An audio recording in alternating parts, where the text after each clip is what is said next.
Homer के महाकाव्य Iliad में अमर ट्रॉय की घेराबंदी की कहानी ग्रीक पौराणिक कथाओं में बहादुरी, प्रेम और विश्वासघात की सबसे प्रसिद्ध कहानियों में से एक है। ये दुनिया की सबसे खूबसूरत महिला हेलेन के अपहरण और शक्तिशाली शहर ट्रॉय के नाटकीय अंत को लेकर लड़े गए शक्तिशाली युद्ध की कहानी बताती है। आइए हम इस यात्रा पर चलें तथा प्राचीन मिथकों, वीरतापूर्ण कारनामों तथा देवताओं के हस्तक्षेपकारी हाथों को एक साथ जोड़ते हुए इतिहास के इस प्रतिष्ठित अध्याय को आकार दें।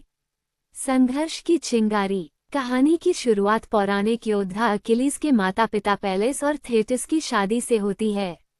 सभी देवताओं को भव्य भोज में आमंत्रित किया गया था, सिवाय कलह की देवी एरिस के। क्रोधित होकर एरिस ने एक सुनहरा सेब फेंका जिस पर लिखा था, सबसे सुंदर देवी के लिए। इससे हेरा, एथेना और एफ्रोडाइट के बीच भयंकर प्रतिद्वंद्विता शुरू हो गई। विवाद को सुलझाने के लिए ज़्यूस ने ट्रोजन राजकुमार पेरिस को सबसे सुंदर देवी चुनने के लिए नियुक्त किया। प्रत्येक ने उसे रिश्वत की पेशकश की। हेरा ने शक्ति का वादा किया, एथेना ने ज्ञान की पेशकश की और एफ्रोडाइट ने उसे दुनिया की सबसे खूबसूरत महिला हेलेन के प्यार का लालच दिया। पेरिस ने सेब एफ्रोडाइट को दे दिया, जिससे उसका पक्ष तो जीत गया, लेकिन अन्य दो देवियों का गुस्सा भड़क गया। इस प्रकार ट्रोजन युद्ध के बीज तब बोए गए जब पेरिस ने स्पार्टन राजा मेनेलॉस की पत्नी हेलेन का अपहरण कर लिया, जिससे ग्रीस में आक्रोश फैल गया। ग्रीक गठबंधन। विश्वासघात से क्षुब्ध मेनेलॉस ने अपने भाई अगामेमन और अन्य यूनानी राजाओं को अपमान का बदला लेने के लिए बुलाया।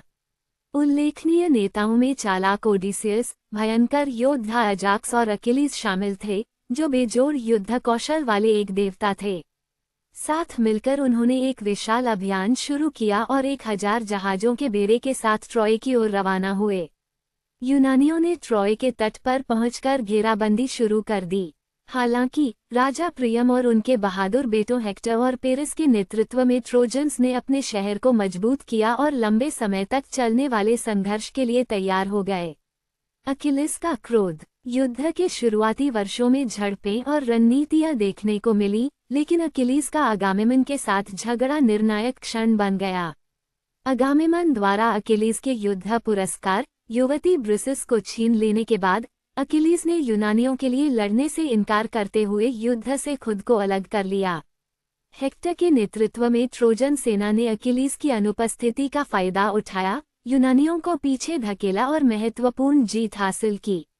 हेक्टर ट्रोजन वीरता का प्रतीक बन गया, जबकि अकिलीज का क्रोध युद्ध के मैदान पर छाया रहा।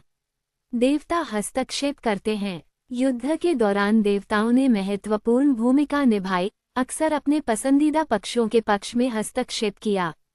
एथेना और हेरा ने यूनानियों का समर्थन किया, जबकि अपोलो और एफ्रोडाइट ने ट्रोजन की सहायता की।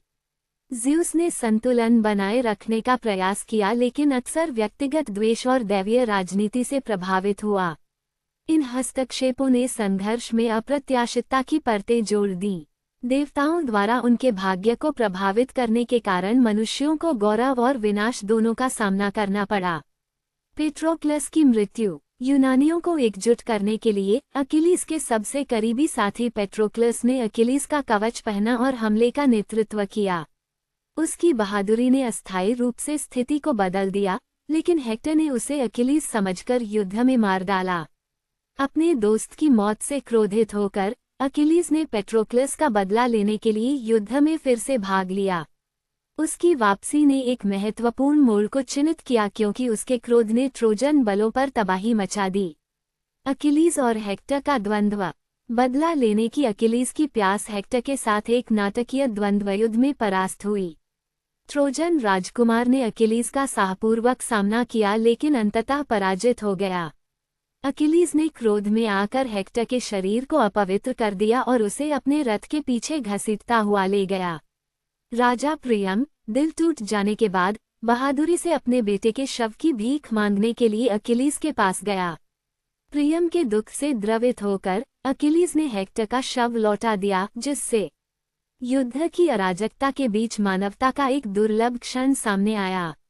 Trojan horse. कई वर्षों के गतिरोध के बाद यूनानियों ने ट्रॉय की दीवारों को तोड़ने के लिए एक चालाक योजना बनाई।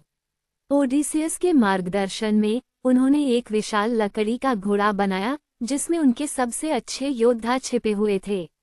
यूनानियों ने पीछे हटने का नाटक किया और घोड़े को ट्रोजन्स को एक उपहार के रूप में छोड़ दिया। कैसेंड्रा और पुजारी लाओकून की चेतावनियों के बावजूद ट्रोजन्स ने घोड़े को अपने शहर में ले आए। उस रात छिपे हुए यूनानी उभरे और अपनी लौटती हुई सेनाओं के लिए ट्रॉय के द्वार खोल दिए। शहर को लूट लिया गया, उसके निवासियों को मार दिया गया या गुलाम बना लिया गया। ट्रॉय, जो कभी शक्ति और लचीलेपन का प्रतीक था, आग की लपटों में जल गया। बाद ग्रीक विजेताओं को मिश्रित भाग्य का सामना करना पड़ा। अगामेम्नन घर लौटा और उसकी हत्या कर दी गई। ओडिसियस को इथाका की ओर एक दशक लंबी यात्रा करनी पड़ी, जिसका वर्णन होमर के ओडिसी में किया गया है। अकिलीस की मृत्यु पेरिस के हाथों हुई, जिसने अपोलो द्वारा निर्देशित एक तीर से उसे मार गिराया। हेलेन मेनेलॉस के साथ स्पार्टा लौट आई, युद्ध में उसकी भूमिका इतिहास और मिथक में अमर हो गई। देवता भी ओलंपस चले गए, नश्वर मामलों में उनकी भागीदारी ने नीचे की दुनिया पर एक स्थायी विरासत छोड़ी। घेराबंदी की विरासत।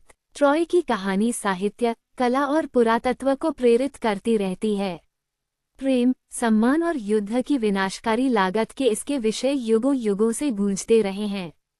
ट्रोजन युद्ध हालांकि पौराणिक है, लेकिन वीरता और त्रासदी के प्रति मानवता के स्थायी आकर्षण का प्रमाण बना हुआ है।